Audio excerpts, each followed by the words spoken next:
What is the scariest slash creepiest theory you know about? So the common time travel question is, would you go back and kill baby Hitler?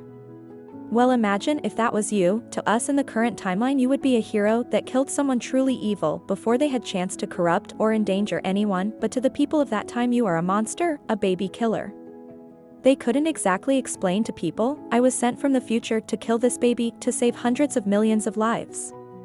No one would believe him and would just assume he was some nutcase, or maybe they're not allowed to tell anyone as per the agreement with the future government. It makes you wonder, all the people through time that have been called monsters for killing babies, what if they were just heroes from the future saving us all? They couldn't tell anyone either?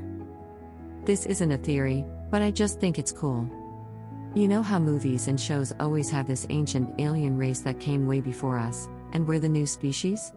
Well, technically, most likely that's wrong. We are near the beginning of the universe. If the universe was a person, we would literally barely be a cell, not even formed. In reality, we are the ancient species, we are the ones that come before, we are the ones some future civilization may see. Just a crazy thing to think about. Story 3. I find number stations to be pretty creepy.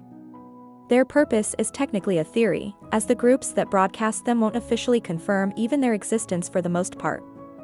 Essentially, spying is still a very real thing for most world governments. One of the most foolproof ways of delivering a coded message is through a one-time code, a code used just once before being discarded.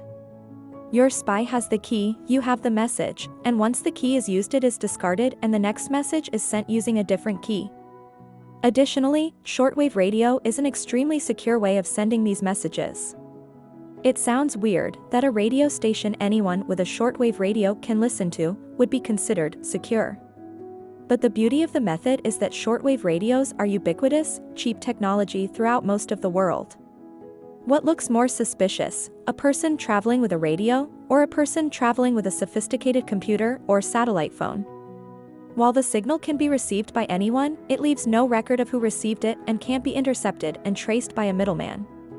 They don't care if you listen, because the stream of numbers is nothing without the code, and because you're using a one-time code, it can't be cracked as it's randomly generated and used once. The only time a one-time code has ever been broken was an instance where the code was reused. So your spy just tunes into the radio at a specific time on a specific day, writes down the numbers, decodes the message, discards the key, and no one is any the wiser. Most stations are identified by a call sign or little jingle, and these can range from kind of cute and cheerful to pretty eerie sounding. If you listen in frequently, you'll hear messages repeated over and over until one day they change up. It's believed they'll repeat the message until their spy can communicate they've received it. Essentially, if you have a shortwave radio, you can listen in on highly secret spy communications from countries all over the world. You can also listen in on countries jamming the communication either by broadcasting state radio on the same signal or trying to jam it with noise or static. You'd think the frequency of these transmissions would have gone down after the Cold War, but they're still going strong. The very first numbers stations appeared in the very early days of radio, during World War I. I find it fascinating, but also super creepy, that all of this secret communication is happening right out in the open, for us to tune in to at any time, without any way of knowing who it is intended for or what is being transmitted. Story 4. Telling this story makes me feel uncomfortable, even today, so I will tell it here. I don't know how much this story fits into this thread, but I've never had a platform that seemed appropriate to share it, so here we go.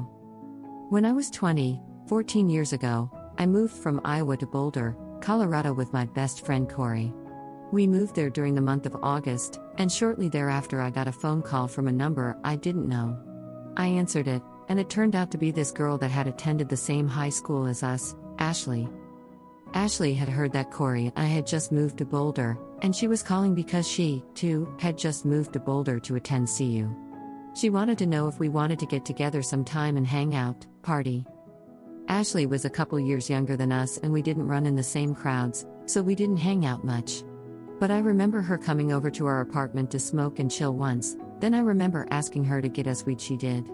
She came with us to a party once, and I also remember us asking her for weed a second time, and her texting me back saying you guys just message me when you want weed, so no. After that I don't think we talked to her again. Fast forward 3 to 4 years, Corey and I are living back in Iowa.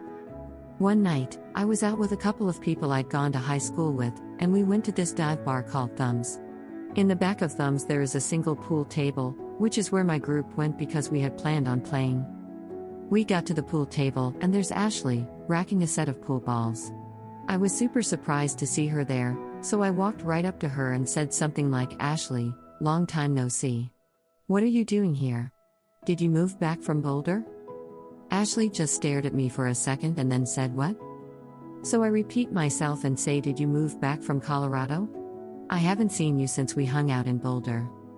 She looked truly confused, and then she said, "What are you talking about? I never lived in Boulder." At this point I thought she was fucking with me because I specifically remembered hanging out with her more than once. So I laughed and was like, "You're fucking with me, right?" She shook her head no, and one of the girls I was with, who knew both of us, actually overheard it and butted in to confirm that Ashley had lived in our hometown the whole time. I completely dropped the subject to save face, but the experience was so unsettling that I made a beeline for the front door. I walked out onto the sidewalk, pulled my phone out of my pocket, and called Corey.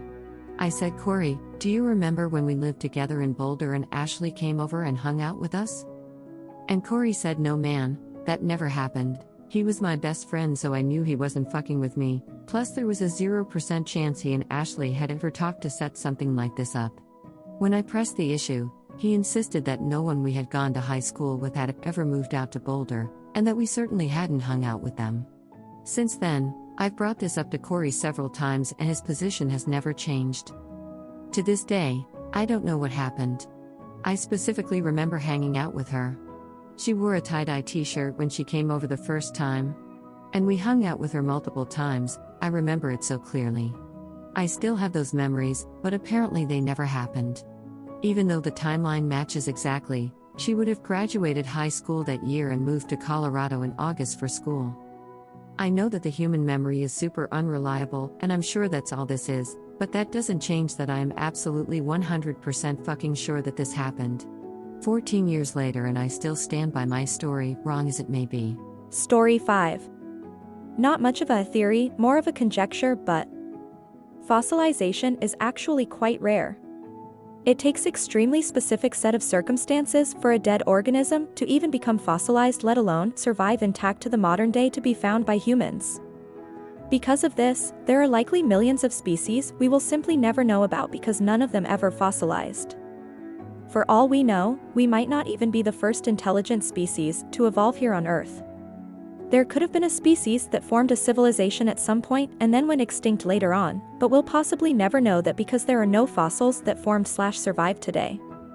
It probably wouldn't have been an advanced, industrialized civilization like the kind we have today, as we would have surely found evidence for it by now, but I could easily see something on par with ancient Egypt disappear completely after millions of years. Story 6. The Vela Incident. September 1979, a U.S. Vela satellite detected a double flash of light over an area of the ocean between South Africa and Antarctica. The prior 41 double flashes observed by the satellite were from nuclear explosions, as this is what they were designed to observe. There also happened to be a typhoon happening in the area at the time, so it seemed like someone wanted to detonate it without being caught. Carter administration reported that it was a natural occurrence due to a small meteorite hitting the satellite. However, many other independent sources and even other countries have reported that they did indeed find traces of fallout and radiation. Because of the geopolitical climate of the times, there's very strong evidence that it was in fact a joint nuclear weapon test carried out by South Africa and Israel, and the US scrubbed the information regarding it because they didn't want to paint their allies in Israel in a bad light for working with apartheid-era South Africa. Strangely enough, Israel and South Africa have never denied having nuclear weapons programs, nor have they ever denied a joint test being responsible for the Vela incident. Story 7. If the human body senses trauma it is unable to combat, it will switch off metabolism, pump endorphins, and slip into a pain-free dissociative state. In essence, shutting down. It's been seen in air crashes and lots of places really. Basically, your body can switch itself off.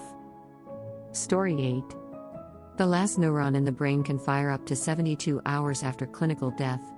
What is classed as still being alive? Your heart stops or your brain activity stopping? As a nurse, this plays on my mind. I always talk to the recently deceased as I would do usually. Hearing is the last sense to go anyway, so chances are people can still hear for a short time after death. I have to confirm death on a daily basis. We check heart sounds, breathing, eye response and pain response, but part of me knows that electrical activity is still going on in there.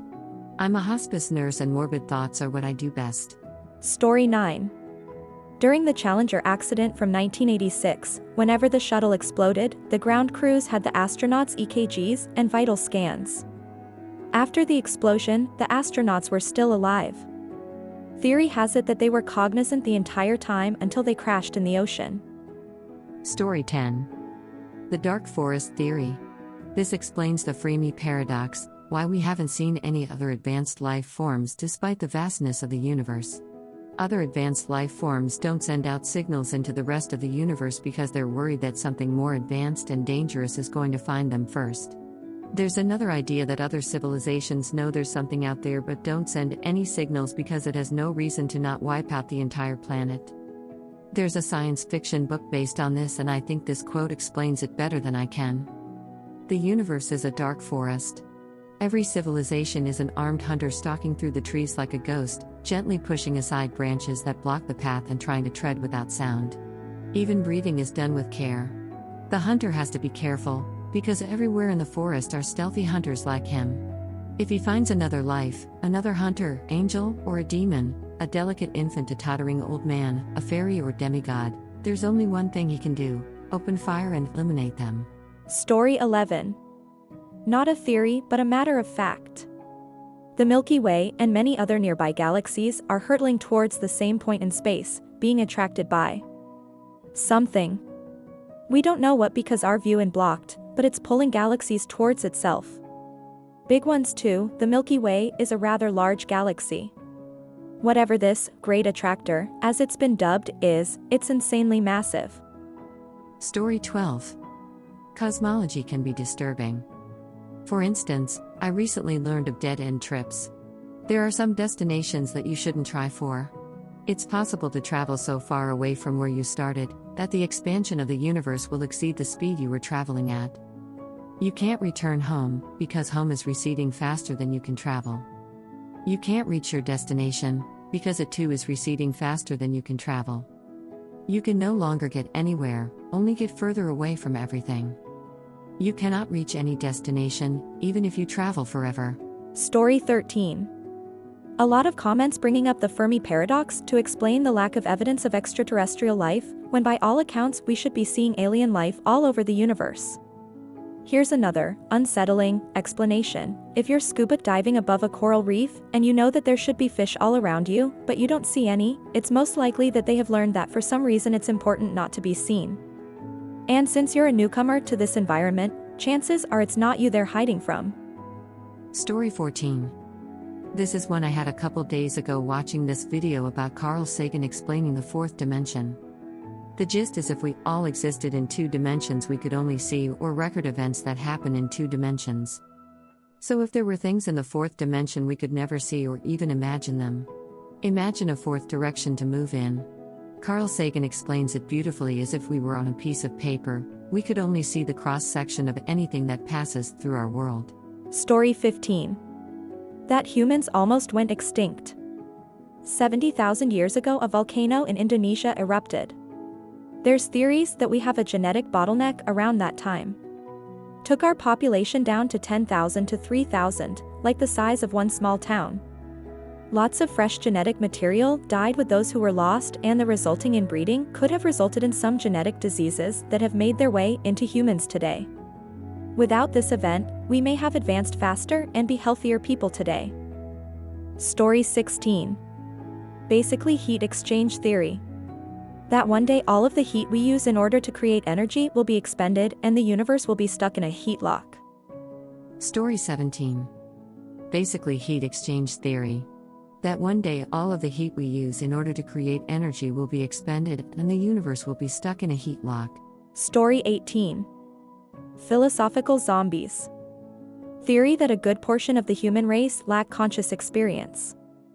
If you've ever dissociated or done something and don't recall, driven home but have no recollection, your brain acting on autopilot, that's what they are like.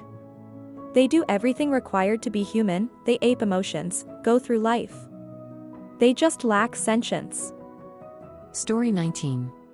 The one that bugs me was the one about the guy who was last seen in an airport.